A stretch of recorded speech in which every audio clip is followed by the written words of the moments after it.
Hello तो प्यारे बच्चों, स्वागत है आपका बड़ा भारत एजुकेशन प्लेटफॉर्म पर। देखिए, आज हम 8th क्लास का थर्ड चैप्टर कोयला और पेट्रोलियम को पढ़ने जा रहे हैं। अब देखिए, कोयला और पेट्रोलियम इस चैप्टर में दो शब्द हैं, एक है कोयला और दूसरा है पेट्रोलियम। ठीक है, तो सबसे पहले अपन पढ़ेंगे कोयले के बारे में, उसके बाद अपन पढ़ेंगे पेट्रोलियम पदार्थ के बारे में। इन दोनों को पढ़ लेंगे तो ये हमारा चैप्टर है, ये समाप्त हो जाएगा, पूरा हो जाएगा। दो ही चीज़ें है इसके अंदर, एक है कोयला, दूसरा है पेट्रोलियम। दोनों चीज़ों को आप अच्छे से समझ लेंगे तो दोनों ये चैप्टर है ये पूरा हो जाएगा। तो सबसे पहले अपन बात करते हैं कोयले की। अब देखिए, कोयले से जाने से पहले मैं बात करूंगा प्राकृतिक संसाधन की। किसकी बात करूंगा मैं? प्राकृतिक संसाधन की। अब प्राकृतिक संसाधन क्या होते हैं कि वे संसाधन जो हमें प्रकृति से प्राप्त, प्रकृति द्वारा उपलब्ध कराए जाते हैं। वे संसाधन जो हमें प्रकृति द्वारा उपलब्ध कराए जाते हैं, ये प्राकृतिक संसाधन कहलाते हैं। जो हमें प्राकृतिक रूप से प्राप्त होते हैं, प्रकृति हमें देती है, इन चीज़ों को हम नेचर से प्राप्त करते हैं, उन संसाधनों को अपन बोलते हैं प्राकृतिक संसाधन। जैसे इनके उदाहरण की बात करूँ मैं, जैसे जल हो गया, पानी, वायु, मृदा, खनिज आदि जो हैं ये प्राकृतिक संसाधन हैं। और भी प्राकृतिक संसाधन है जैसे कोयला, पेट्रोल, डीजल, ये सारे हमें प्रकृति से प्राप्त होते हैं, प्राकृतिक संसाधन है। ठीक है, अब जो प्राकृतिक संसाधन है वो दो प्रकार के, प्राकृतिक संसाधन है वो दो प्रकार के हैं। देखिए कौन कौन से हैं वो। जो प्राकृतिक संसाधन होते हैं वो दो प्रकार के होते हैं। मैंने यहाँ पर लिखा है कि प्राकृतिक संसाधन मुख्य रूप से दो प्रकार के होते हैं। जो पहला है वो है अक्षय प्राकृतिक संसाधन और दूसरा है वो समाप्त होने वाला प्राकृतिक संसाधन। सबसे पहले अपन बात करेंगे अक्षय प्राकृतिक संसाधन की। अक्षय प्राकृतिक संसाधन की बात करेंगे तो ये कौन से संसाधन होते हैं कि ये संसाधन प्रकृति में सिर्फ असीमित मात्रा में उपस्थित हैं। इनका जो भंडार वो असीमित है, ये कभी ख़त्म ही नहीं होंगे। हम मर जाएंगे, हमारी पीढ़ियाँ मर जाएंगी, लेकिन ये संसाधन ये ख़त्म कभी भी नहीं होंगे, असीमित मात्रा में ये उपस्थित हैं। तो ये संसाधन प्रकृति में असीमित मात्रा में उपस्थित हैं और मानवीय क्रियाकलापों से समाप्त होने वाले नहीं है, मानव के द्वारा ये समाप्त नहीं होंगे। जो ऐसे जो संसाधन होते हैं वो होते हैं अक्षय संसाधन, अक्षय प्राकृतिक संसाधन। ऐसे संसाधन जो इनकी मात्रा है वो असीमित मात्रा है, उनको अपन बोलते हैं अक्षय प्राकृतिक संसाधन बोलते हैं। जैसे उदाहरण की बात करूं मैं, सूर्य का प्रकाश और वायु। सूर्य का प्रकाश और जो वायु है ये अक्षय प्राकृतिक संसाधन है, जिनकी जो डिमांड है वो जिनकी जो मात्रा है वो कभी हमसे समाप्त होने वाली नहीं है। उसके बाद जो दूसरा है वो है समाप्त होने वाला प्राकृतिक संसाधन।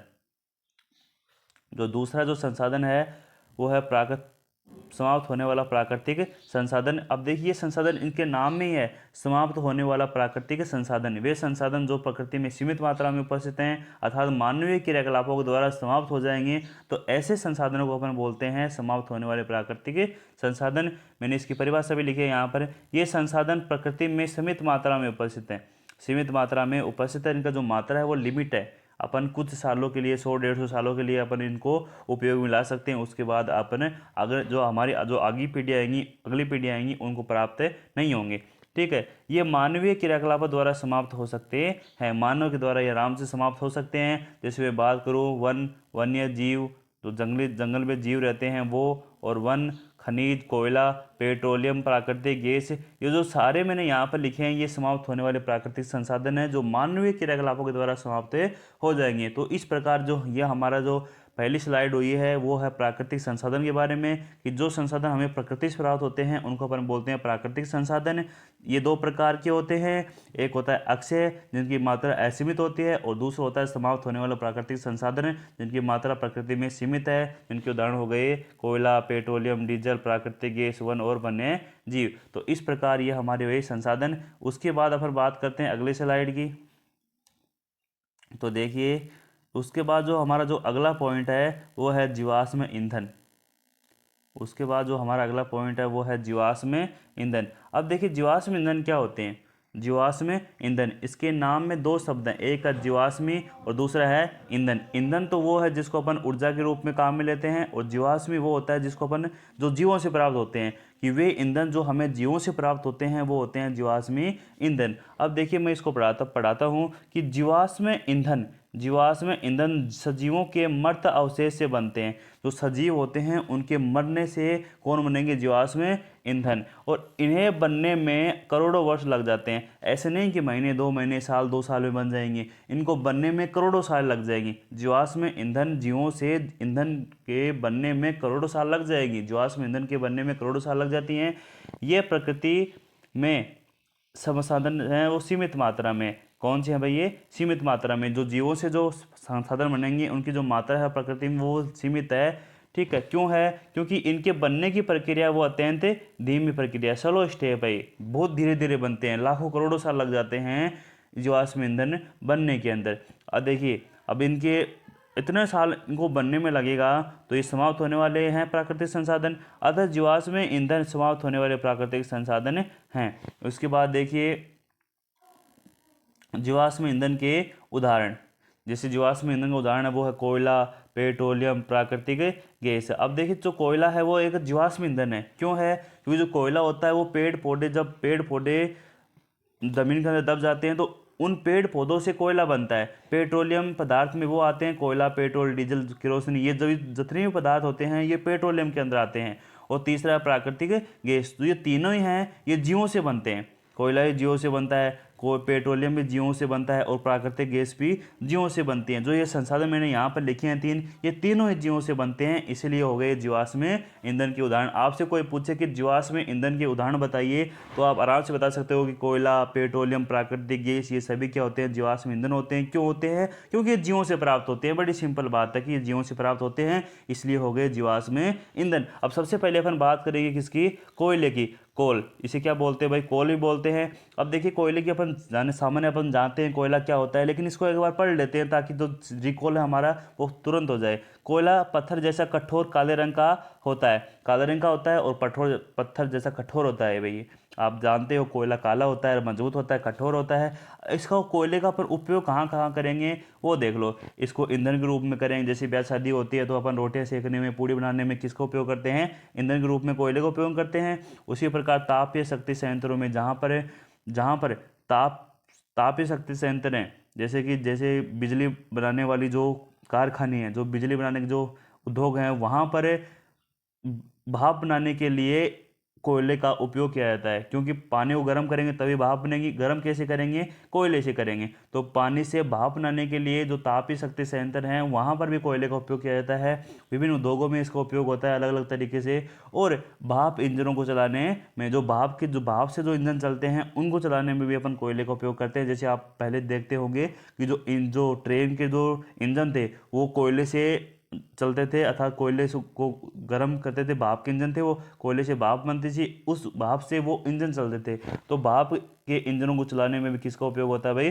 कोयले का उपयोग होता है। अब एक आपकी बुक में एक छोटी सी कहानी है कोयले के बारे में, कि कोयले की कहानी, की कोयला कैसे बनता है, कोयला आखिर कैसे बना है, क्यों बना है, कैसे बना है, इसके बारे में बात करते हैं। देखिए आज से 300 मिलियन वर्ष पूर्व है, आज से 300 मिलियन वर्ष पूर्व, बहुत साल हो गए, वर्ष पूर्व, प्राकृतिक आपदा के कारण, जैसे भूखंड आ गया, भूकंप आ गया, जिसके कारण जो पेड़ पौधे हैं वो ज़मीन के नीचे दब गए, और वहाँ पर ज़मीन के नीचे उनके ऊपर बहुत सारा जो मलबा है वो दब गया, पत्थर चट्टान वो जम गई नीचे उनके ऊपर, और नीचे कौन है? मर्द पेड़ पौधे हैं।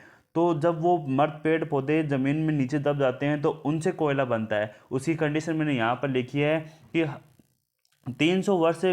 300 मिलियन वर्ष पूर्व प्राकृतिक आपदा के कारण वन मृदा में नीचे दब गए, जो वन है वो मृदा में नीचे दब गए।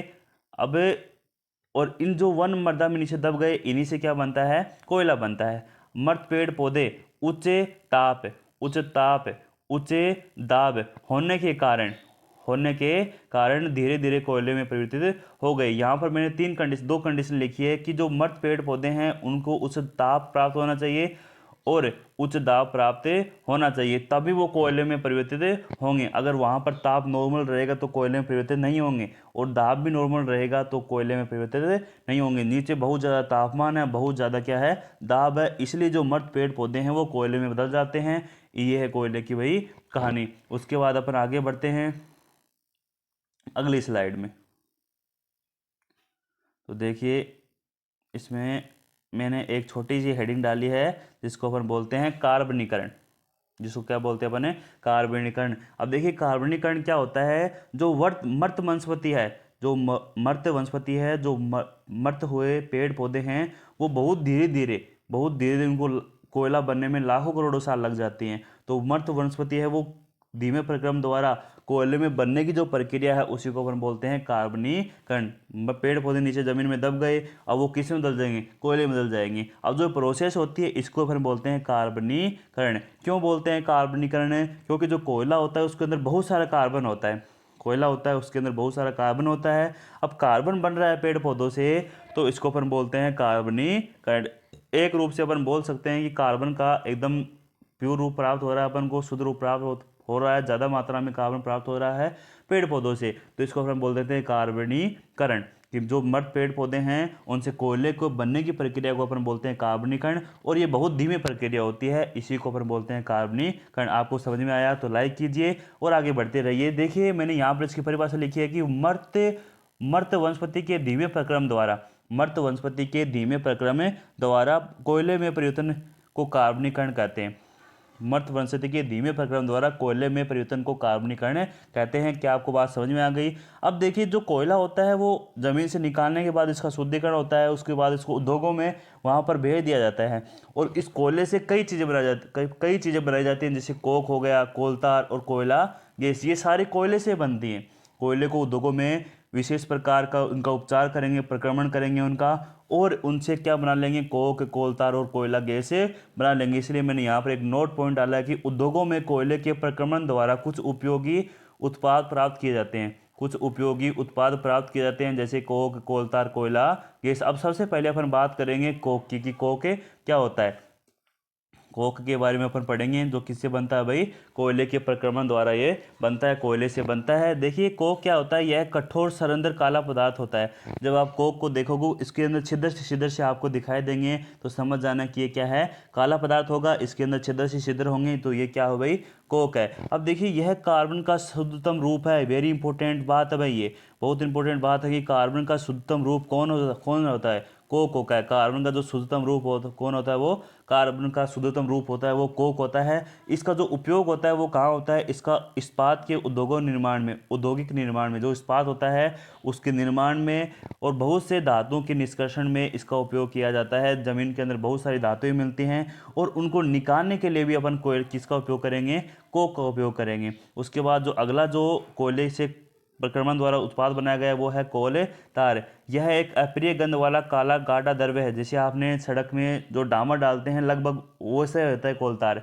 वही होता है। जो 200 पदार्थों का मिश्रण होता है, जो कितने पदार्थों का मिश्रण होता है भाई, 200 पदार्थों का मिश्रण होता है। ये भी इंपॉर्टेंट बात है कि कोलतार कितने पदार्थों का मिश्रण होता है, तो आप बता देना उसको कि 200 पदार्थों का क्या होता है, कोलतार मिश्रण होता है, जिसकी गंध आती है वो अप्रिय आती है, और एक काला गाढ़ा द्रव्य है ये कोलतार। समझ में आ गई बात है? उसके बाद अपन आगे बढ़ते हैं। देखिए आगे मैंने इसके उपयोग लिखे हैं यहाँ पर, कि इसका उपयोग कोलतार का अपन कहाँ कहाँ करते हैं। तो देखिए सबसे पहला उपयोग है इसको रंग बनाने में, जो आप अलग अलग रंग बनाते हैं तो उस रंग बनाने में भी कोलतार का उपयोग होता है। दवा बनाने में, विस्फोटक में जो विस्फोटक सामग्री होती है, बम वगैरह होते हैं, उसको बनाने में भी इसका उपयोग किया जाता है। सुगंध, प्लास्टिक, पेंट करने में, छत निर्माण में, सड़क निर्माण में आदि में इसका उपयोग किया जाता है। किसका? कोलतार का। सड़क बनाने में भी भाई किसका उपयोग किया जाता है? कोलतार का उपयोग किया जाता है। जो मैंने बताया ना आपको कि जो सड़क में डामर डालते हैं वो काला गाढ़ा द्रव्य होता है, और उसको बनाने में किसका उपयोग किया जाता है?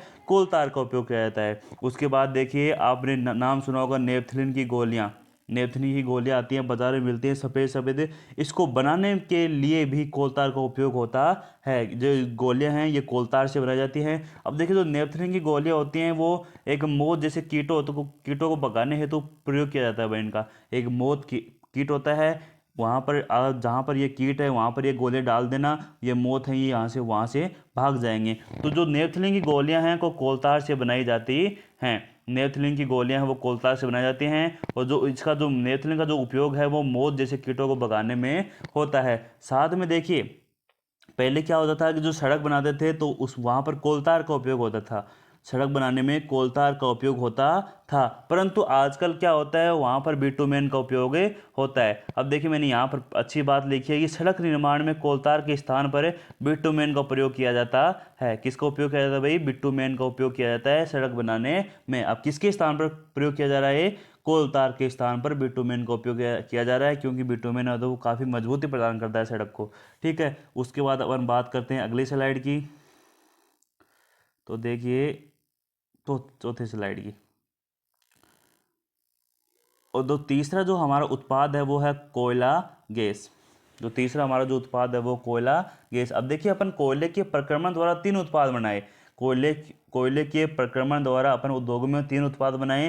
पहला है कोक, दूसरा है कोलता और तीसरा है कोयला गैस। अब कोयले के प्रक्रमण द्वारा कोयला गैस भी बनती है। कोयले के प्रक्रमण द्वारा कौन सी गैस बनती है भाई? कोयला गैस भी बनती है। कोयले के प्रक्रमण द्वारा कोक बनाते समय कोयला गैस प्राप्त होती है। अब कोयला गैस का उपयोग कहाँ होगा? इसका उपयोग भी अपन ईंधन के रूप में करते हैं। जो कोयला प्रक्रमण जहाँ पर अपन करेंगे वहाँ पर छोटे छोटे उद्योग होते हैं, उनमें ईंधन के रूप में अपन कोयला गैस को उपयोग करते हैं। मैंने यहाँ पर लिखा है कि यह कोयला प्रक्रमण संयंत्रों में कोयला प्रक्रमण संयंत्रों के निकट स्थापित बहुत से उद्योगों में ईंधन के रूप में काम आता है। जो मुख्य रूप से आप बता सकते हो कि जो कोयला गैस होती है वो ईंधन के रूप में प्रयुक्त होती है। किसके रूप में प्रयुक्त होती है भाई?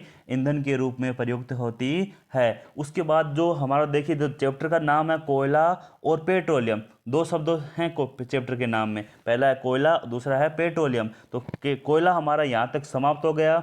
कोयला क्या है, कैसे बनता है, इसकी कहानी क्या है, कोयले के प्रक्रमण द्वारा कौन से उत्पाद बनते हैं, ये सारे बात अपने पढ़ लिया। प्राकृतिक संसाधन देख लिए कि प्राकृतिक संसाधन कितने प्रकार के होते हैं, क्या होते हैं, कौन से समाप्त होते हैं, कौन से समाप्त नहीं होते। तो इनके बारे में यहाँ तक अपने पढ़ लिया। इसके बाद अपन बात करेंगे पेट्रोलियम पदार्थ की कि पेट्रोलियम पदार्थ क्या होते हैं। तो देखिए, हमारा जो अगला जो पॉइंट है वो है पेट्रोलियम।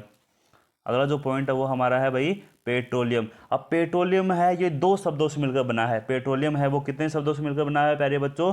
2 शब्दों से मिलकर बना है। पहला है पेट्रो, दूसरा है ओलियम। जिसमें जो पेट्रो है इसका जो अर्थ होता है वो होता है चट्टान, और जो ओलियम है इसका अर्थ होता है तेल। तो इसलिए चट्टान प्लस तेल। अब देखिए, जो पेट्रोलियम पदार्थ है इसके अंदर पेट्रोल, डीजल, केरोसिनी, मोम, बहुत सारे पदार्थ आते हैं। इनको अपन बोलते हैं पेट्रोलियम पदार्थ। अब जो पेट्रोलियम पदार्थ होते हैं, जो ज़मीन में, जो पहले समुद्र में जो रहने वाले जीव थे वो मर जाते हैं, उनके ऊपर बहुत सारा मलबा जम जाता है, मिट्टी, रेत, पत्थर सब जम जाते हैं और वो नीचे रह जाते हैं। तो उनसे लाखों करोड़ों सालों में क्या बनता है? वहाँ पर पेट्रोलियम पदार्थ बनते हैं। तो अब वो चट्टान है, चट्टान के नीचे बन रहा है तेल, तो इसलिए है चट्टान तेल। तेल कहाँ है? चट्टान है ये ऊपर और तेल है इसके नीचे। तो पेट्रोलियम इस प्रकार इसका नाम है पड़ा है कि petroleum, petro plus oleum. Petro का अर्थ होता है चट्टान और ओलियम का अर्थ होता है तेल। अर्थात पेट्रोलियम पदार्थ जमीन के नीचे चट्टानों के मध्य से निकलता है। जमीन के नीचे चट्टानों के मध्य से निकलता है, ये इसका अर्थ होता है भाई। अब देखिए, मैंने यहाँ पर कुछ इंपॉर्टेंट बात लिखी है कि जो पेट्रोलियम पदार्थ हैं उसके अंदर पेट्रोल, डीजल, केरोसिनी आदि को शामिल किया जाता है, आदि इसके अंदर होते हैं। और जो पेट्रोल होता है इसका उपयोग अपन हल्के वाहनों में इसका उपयोग करते हैं, जैसे बाइक हो गई, स्कूटर, जो ये हल्के वाहन होते हैं जिनका ईंधन छोटा होता है उसमें अपन ईंधन के रूप में पेट्रोल का उपयोग करते हैं। जबकि जो भारी साधन होते हैं जैसे कि ट्रक, ट्रैक्टर, जेसीबी, इसके अंदर अपन किसका उपयोग करेंगे? डीजल का उपयोग करेंगे। और केरोसिन का आप इंजन में चलाने के लिए आदि में इसका उपयोग ईंधन के रूप में किया जाता है। अब जो हमारी अगली हेडिंग है वो ये है कि पेट्रोलियम जो पदार्थ वो कैसे बनते हैं, कैसे बनते हैं पेट्रोलियम पदार्थ।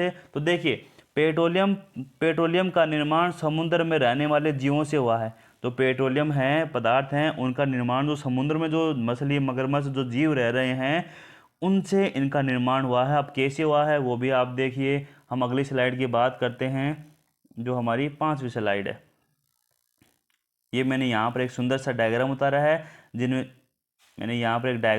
ध्यान से देखिए। इसमें मैंने यहाँ पर लिखा है रेत और मिट्टी, और नीचे मैंने यहाँ पर कुछ जलीय जीव जैसे मछली वगैरह, यहाँ पर मृत जीव यहाँ पर आपको बता दिए हैं। अब देखिए, समुद्र है, जो मैंने यहाँ पर डायग्राम बनाया है समुद्र का डायग्राम बनाया है, और जो नीचे इसका तल है वहाँ पर जो जलीय जीव वो मर गए और नीचे पेंदे में बैठ गए। उसके बाद जैसे बारिश हुई, नदी आई, तो इसके ऊपर कंकर पत्थर सारे जमा हो गए। और वहाँ पर क्या होता है, वायु की अनुपस्थिति में उच्च ताप और उच्च दाब वहाँ पर उनको मिलता है तो ये पेट्रोलियम पदार्थ में चेंज हो जाते हैं और इनको बनने में लाखों साल लगती हैं। अब देखिए जो ये मृत जीव हैं यहाँ पर दो उत्पाद बनते हैं, एक बनता है पेट्रोलियम पदार्थ और साथ ही बनती है यहाँ पर प्राकृतिक गैस। दो उत्पाद बनते हैं मृत जीवों से समुद्रों के अंदर, एक बनता है पेट्रोलियम पदार्थ और दूसरा जो उत्पाद बनता है वो बनता है प्राकृतिक गैस। ठीक है, तो मैंने यहाँ पर इसकी थ्योरी भी लिखी है। देखिए थ्योरी में क्या लिखा है, इसको पहले एक बार साफ कर देते हैं, काफ़ी गंदा हो गया भाई ये। देखिए कि वायु की अनुपस्थिति में, जो मृत जीव हैं ये वायु की अनुपस्थिति में, उच्च ताप की उपस्थिति में इनसे प्राकृतिक गैस और पेट्रोलियम पदार्थ का निर्माण होता है। तो आप समझ गए कि पेट्रोलियम जो पदार्थ होते हैं उनका निर्माण कैसे होता है। समुद्र में जो जीव नीचे मर गए उनके ऊपर बहुत सारी मिट्टी जमा हो गई और मिट्टी जमा होने से लाखों करोड़ सालों में उनसे क्या बन गए, पेट्रोलियम और प्राकृतिक गैस वहाँ पर बन गए। अब देखिए इनको निकालेंगे कैसे अपने पेट्रोलियम पदार्थ को, वो भी देख लीजिए। देखिए यहाँ पर जो आपका समुद्र है, समुद्र में जो नीचे नीचे आ जाएगा वो आ जाएगा तेल, उसके ऊपर आ जाएगा, सॉरी नीचे नीचे है वो जल है, उसके ऊपर आएगा तेल और सबसे ऊपर आएगा गैस। सबसे ऊपर गैस क्यों आएगी, क्योंकि ये हल्की होती है इसलिए सबसे ऊपर आ जाती है। और जो तेल है वो जल से हल्का होता है तो जल के ऊपर आ जाता है और जल सबसे भारी होने के कारण सबसे नीचे रहता है। तो अपन अगर गैस को प्राप्त करते हैं तो गैस के लिए अलग कुआं खोद देंगे और अगर तेल प्राप्त करना चाहते हैं तो तेल के लिए हम एक अलग से कुआं बना देंगे। तो जो ऊपर वाला कुआं है ये वाला यहाँ पर, तो इससे अपन को गैस प्राप्त हो जाएगी। और जो नीचे वाला अपन कुआं बनाया था यहाँ पर अपन को क्या मिल जाएगा, इनसे तेल मिल जाएगा। अब देखिए जो अगली हेडिंग है वो है पेट्रोलियम का परिष्करण। जो हम पेट्रोलियम पदार्थ बता रहे हैं जिसके अंदर पेट्रोल, डीजल, केरोसिनी है, अब इनको अपन को अलग करना पड़ेगा। जैसे अपन को पेट्रोल को अलग निकालना पड़ेगा, डीजल को अलग निकालना पड़ेगा और केरोसिनी को अलग निकालना पड़ेगा। इस प्रकार हमें पदार्थों को अलग अलग करना पड़ेगा। तो जो पेट्रोलियम पदार्थ से जो इसमें बहुत सारे अलग अलग भिन्न भिन्न पदार्थ होते हैं, इनको अलग करना होता है पेट्रोलियम का परिष्करण। अब देखिए जो पेट्रोलियम है ये गहरे रंग का तेल, ये द्रव्य है, गहरे रंग का तेल ये द्रव्य है। और साथ में देखिए इसके अंदर पेट्रोल, डीजल, केरोसिन आदि उपस्थित होते हैं। तो पेट्रोलियम से इन पदार्थों को अलग करना, पेट्रोलियम से इन पदार्थों को अलग करना परिष्करण कहलाता है। किन पदार्थों को, पेट्रोल, डीजल, केरोसिन आदि पदार्थों को अलग करना क्या कहलाता है भाई, पेट्रोलियम का परिष्करण कहलाता है। उसके बाद अपन बात करते हैं अगली स्लाइड की। तो देखिए वो अब जो पेट्रोलियम का जो परिष्करण है उसके लिए एक विधि काम में आती है जिसको अपन बोलते हैं प्रभाजी आसवन विधि। जिसको अपन क्या बोलते हैं भाई, प्रभाजी आसवन विधि बोलते हैं। पेट्रोलियम पदार्थों का जो परिष्करण किया जाता है उसमें एक विधि काम में आती है जिसको अपन बोलते हैं प्रभाजी आसवन विधि। ये आपको 11वीं क्लास में बड़ी डिटेल से समझाया जाएगा, जिसमें पदार्थों के जो क्वथनांक बिंदु हैं, जो वाष्प बनने के जो बिंदु है, बॉइलिंग पॉइंट है, उसके आधार पर पदार्थों को अलग करने की विधि आती है जिसको अपन बोलते हैं प्रभाजी आसवन विधि। इस विधि का उपयोग करके अपन पेट्रोलियम पदार्थ का क्या करेंगे, परिष्करण करेंगे। आपसे कोई पूछे कि पेट्रोलियम पदार्थ का परीक्षण करने के लिए हमें कौन सी विधि काम में लेनी पड़ेगी, तो आप बता देना उसको कि प्रभाजी आसवन विधि का उपयोग वहां पर हमको करना पड़ेगा। उसके बाद देखिए पेट्रोलियम की यहाँ पर मैंने संघटक लिखे हैं और इनके पास में उपयोग लिखे हैं कि पेट्रोलियम जो पदार्थ होते हैं उनके अंदर कौन कौन सी चीज़ें होती हैं जो उनके अंदर उपस्थित होती हैं, कि पेट्रोलियम पदार्थ से कौन कौन से उत्पाद बनते हैं, कौन कौन सी चीज़ें उनके अंदर होती है। तो देखिए सबसे जो पहला पदार्थ है वो हमारे पास है एलपीजी। एलपीजी ये भी पेट्रोलियम पदार्थ के अंदर ही शामिल है। पेट्रोल, मिट्टी का तेल, डीजल, स्नेहक तेल, पैराफिन, मोम और बिटुमेन, ये सारे हैं ये पेट्रोलियम पदार्थ हैं। आपसे मैंने पहले बताया पेट्रोल, डीजल, केरोसिन यही है, यही नहीं है, इसके अंदर पैराफिन, बिटुमेन, स्नेहक तेल, एलपीजी ये सारे हैं ये पेट्रोलियम पदार्थ हैं। अब देखिए जो एलपीजी होती है इसका उपयोग कर हमारे जो घर में हम सिलेंडर लेते हैं उनके अंदर जो गैस होती है वो एलपीजी होती है। तो घरों में और उद्योगों में इसको ईंधन के रूप में प्रयोग किया जाता है। तो पेट्रोल होता है इसका उपयोग अपन हल्के वाहनों में करते हैं, जैसे कि मोटरसाइकिल हो गई, मोटर में ईंधन के रूप में करते हैं पेट्रोल का उपयोग। और साथ में जो अपन जो धोबी को कपड़े देते हैं तो वहाँ पर भी वो पेट्रोल का उपयोग करता है कपड़ों को साफ करने में, उसको बोलते हैं अपन ड्राई क्लीनिंग, जिसको अपन शुष्क धुलाई भी बोलते हैं, उसमें भी अपन पेट्रोल का उपयोग करते हैं। उसके बाद जो तीसरा संगठन है पेट्रोलियम का वो है मिट्टी का तेल। इसका उपयोग तो अपन लैंप जेट वायुयानों के लिए ईंधन के रूप में करते हैं। जो जेट वायुयान होते हैं, जो हमारे जो सैनिक हैं उनके पास कौन सी यान है भाई, जेट वायुयान है। उनमें अपन किसका उपयोग करेंगे, मिट्टी का तेल का। और साथ में है इसमें एक और है पेट्रोलियम पदार्थ जिसको अपन बोलते हैं डीजल। इसका उपयोग भारी वाहनों में विद्युत जनरेटरों को चलाने में भी होता है। स्नेक तेल, इसका उपयोग स्नेहन में करते हैं, परफ्यूम बनाने में करते हैं। पैराफिन मोम, इसका मोमबत्ती बनाने में। और वेसलिन जैसे जो पदार्थ हैं इनको बनाने में अपन पैराफिन मोम का उपयोग करेंगे, जो कि एक क्या है, पेट्रोलियम पदार्थ है। उस अंत में जो है एक पदार्थ वो है बिटुमेन। बिटुमेन का उपयोग पेंट करने में, सड़क निर्माण में किया जाता है। ये भी एक पेट्रोलियम पदार्थ है। तो इस प्रकार ये हमारे यहाँ पेट्रोलियम पदार्थ। अब यहाँ पर कुछ मैंने नोट पॉइंट लिखा है, वो देखिए काफ़ी इंपॉर्टेंट पॉइंट है। जो विश्व का जो पहला तेल का कुआं है, पूरे वर्ल्ड में, जो पूरे वर्ल्ड की बात कर रहा हूँ, जहाँ पर सबसे पहले जो तेल खोजा गया था वो है अमेरिका भाई, अमेरिका। और अमेरिका का एक जगह है जिसको हम बोलते हैं पेनसिल्वेनिया। और इस पेंसिल्वेनिया में 1859 में पहला तेल का कुआं खोदा गया, जो कि अमेरिका के अंदर है। इसीलिए इसको बोलते हैं विश्व का पहला तेल का कुआं कहाँ पर है भाई, अमेरिका में है। और यह 1859 में खोजा गया। और जो ये शहर है ये है पेंसिल्वेनिया। उसके बाद जो भारत है उसमें 1867 में असम राज्य में इसकी खोज हुई तेल के कुएं की, भारत के अंदर। और उसके बाद तो भारत में गुजरात, महाराष्ट्र, बॉम्बे आदि स्थानों पर क्या हुआ, पेट्रोल के जो कुएं हैं, पेट्रोलियम पदार्थों के जो कुएं हैं वहाँ पर प्राप्त हुए, खोजे गए। इसके बाद अपन बात करते हैं अगली स्लाइड की। तो देखिए थोड़ा सा चैप्टर बचा है, ज़्यादा नहीं बचा है। बस मात्र आपको थोड़ी देर और सब्र रखना है, चैप्टर समाप्त हो जाएगा वन शॉट में ही। देखिए जो अगला पॉइंट है वो हमारा प्राकृतिक गैस है। जैसे हम बताया कि जब जो समुद्र के अंदर जो नीचे जलीय जीव रह जाते हैं, मर जाते हैं, उनसे दो उत्पाद बनते हैं। एक बनता है पेट्रोलियम पदार्थ, और जो दूसरा उत्पाद है वो है प्राकृतिक गैस। अब जो वहाँ पर गैस बनती है ना, उसी को अपन बोलते हैं प्राकृतिक गैस। अब देखिए जो ये प्राकृतिक गैस है ये बहुत अधिक मात्रा में बनती है, वहाँ पर बहुत अधिक मात्रा में बनती है। और जो प्राकृतिक गैस होती है इसको उपयोग अपन ईंधन के रूप में करते हैं, जिसके अंदर एलपीजी गैस होती है। और एलपीजी गैस का उपयोग अपन घरों में अंदर करते ही हैं, तो ये क्या हो गया, ईंधन है। अब मैंने यहाँ पर लिखा है बड़ी इंपॉर्टेंट बात कि यह एक महत्वपूर्ण जीवाश्म ईंधन होता है भाई, यह एक महत्वपूर्ण जीवाश्म ईंधन होता है। भारत में प्राकृतिक गैस के विशाल भंडार हैं, भारत में इस प्राकृतिक गैस के क्या भाई, विशाल भंडार उपस्थित हैं। साथ में देखो त्रिपुरा, राजस्थान, महाराष्ट्र आदि में यहाँ पर प्राकृतिक गैस के भंडार खोजे गए।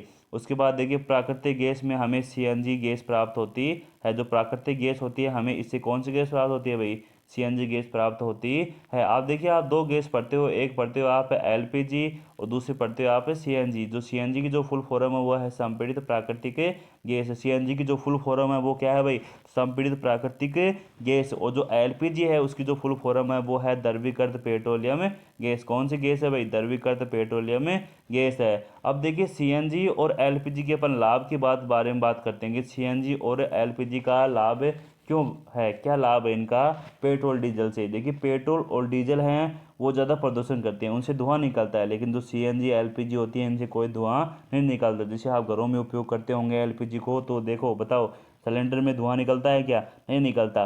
तो मैंने पहली बात ये लिखा है कि यह वायु प्रदूषण नहीं फैलाती। जो ये गैस है ये वायु में प्रदूषण नहीं फैलाती हैं। साथ में इनका जो दहन होता है वो पूर्ण दहन होता है, ये पूर्ण रूप से जल जाती है, इनकी कोई राख नहीं बनती। और जो अपेक्षा करती है सस्ती होती है और आसानी से ये उपलब्ध होती है। सस्ती क्यों होती है, क्योंकि जब जैसे पेट्रोलियम पदार्थ हैं उनसे अपन को पेट्रोल, डीजल, केरोसिन आदि पदार्थों को सेपरेट करना पड़ता है, इसलिए इनको ज़्यादा खर्चा आता है वहाँ पर। लेकिन जो प्राकृतिक गैस है वहाँ पर ऐसा काम नहीं होता। जैसे गैस निकाली, थोड़ा वो शुद्ध गया, उसको तुरंत सप्लाई कर दिए, तो इसलिए सस्ती पड़ती है, कॉस्टली हो जाती है, फिर ये सस्ती हो जाती है। उसके बाद देखिए इसे आसानी से संग्रह, उनका परिवहन किया जा सकता है, आसानी से इसको स्टोर कर सकते हैं और इसका परिवहन भी आराम से हो जाता है। उसके बाद देखिए जो हमारा लास्ट पॉइंट है वो है पीसीआरए। उसके बाद चैप्टर कंप्लीट हो जाएगा प्यारे बच्चों। ये चैप्टर है ज़्यादा बड़ा चैप्टर नहीं है, छोटा सा चैप्टर है। जो हमारी जो लास्ट हेडिंग है वो है पीसीआरए। अब देखिए जो ये पीसीआरए है ये एक संघ है, ये भारत के द्वारा ही बनाया गया, जिसकी जो फुल फॉर्म है वो है पेट्रोलियम संरक्षण अनुसंधान संघ, पेट्रोलियम संरक्षण अनुसंधान संघ इसकी फुल फॉर्म है। और देखो यह सलाह देती है कि यह सलाह देती है कि गाड़ी चलाते समय किस प्रकार पेट्रोल डीजल को बचाएं। इसकी जो सलाह है वो पेट्रोल डीजल को बचाने के लिए है भाई। इसको इसकी जो PCRA है, इसकी सलाह है कि पेट्रोल डीजल को अपन कैसे बचाएं। तो वो 4 बातें बताती है कि अपन गाड़ियों को किस प्रकार चलाना चाहिए। अब उनको आप भी फॉलो करना कि जो गाड़ियों की जो स्पीड है वो मध्यम रखनी चाहिए, ज़्यादा फास्ट नहीं भगाना चाहिए उनको। आप तो क्या करते हो, आप तो 100 की स्पीड पर टांग देते हो, लेकिन उनकी जो स्पीड है वो मध्यम रखनी चाहिए आपको। साथ में गाड़ी का इंजन अनावश्यक चालू नहीं रखी, जैसे कोई ब्रेकर आ गया, कोई ट्रैफिक आ गया, तो उसमें आपको गाड़ी के इंजन को चाबी को ऑन ऑफ कर देना है, ताकि जो इंजन है वो अनावश्यक नहीं चले, उसको अनावश्यक नहीं चलाना है, फालतू में नहीं चलाना है। उसके बाद देखिए जो चौथा इसका जो जो इसकी जो सलाह है वो है कि टायरों का दाब सही रखिए। ऐसा नहीं कि हवा आपने कम में रखी है तो धीरे धीरे बाइक चल रही है तो स्पीड ही नहीं पकड़ पा रही, थोड़ी बहुत भी पेट्रोल डीजल ज़्यादा लगेगा। और ऐसा भी मत करना कि टायरों के अंदर हवा ज़्यादा भर देना, वरना वो फूट जाएंगी तो आपको नुकसान हो जाएगा। तो इस प्रकार दाब को सही रखिए और नियमित रख रखाव कीजिए। जो इंजन है उसकी टाइम टू टाइम सर्विस कराते रहिए, ताकि जो गाड़ी है वो बढ़िया से पेट्रोल डीजल का एवरेज दे। ठीक है, तो ये सलाह देती है भाई PCRA। तो इस प्रकार जो हमारा ये चैप्टर है यहाँ पर समाप्त होता है, जो कोयला और पेट्रोलियम है। अगर आपको समझ में आया, आपको वीडियो अच्छा लगा तो वीडियो को लाइक कीजिए और चैनल को अवश्य सब्सक्राइब कीजिए, ताकि आपको इसी प्रकार की अच्छी अच्छी वीडियो है वो प्राप्त होती रहे। ठीक है।